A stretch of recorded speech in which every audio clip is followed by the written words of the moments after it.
નમસ્કાર, આપ જોઈ રહ્યા છો TV9। હું છું હાર્દિક મોદી આપની સાથે। એક મોટા સમાચાર, ભરૂચમાં વાતાવરણમાં પલટો આવ્યો। કમોસમી વરસાદ વરસ્યો છે। અસહ્ય ગરમી બાદ વરસાદથી વાતાવરણમાં ઠંડક પ્રસરી છે। તો જે પ્રમાણે હવામાન વિભાગની 2 દિવસની આગાહી હતી અને તે જ પ્રમાણે વરસાદની આજે પણ શરૂઆત થઈ ગઈ છે। ખેડૂતો માટે આ માઠા સમાચાર છે, પરંતુ સ્થાનિકોને અસહ્ય ગરમીથી હાલ રાહત મળી છે। તો ભરૂચ શહેરના વાતાવરણમાં અચાનક જ પલટો આવ્યો અને વરસાદની શરૂઆત થઈ ગઈ છે।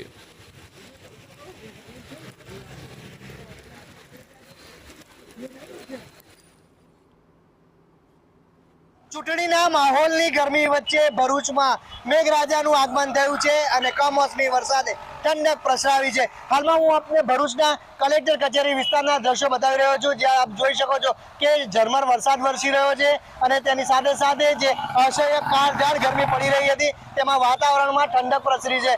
જે ખાસ કરીને જોવામાં આવે તો કેટલાક લોકો જે ખાસ કરીને જે ગરમીનો જે અહેસાસ હતો તેમાંથી લોકો જે પસાર થઈ રહ્યા છે, તેમને જે વરસાદ છે તેને કારણે જે સમસ્યાઓ થોડી નડી છે તેવું પણ દેખાય છે। તો સાથે સાથે વાતાવરણમાં પલટાએ ધરતીપુત્રોની ચિંતા પણ વધારી છે।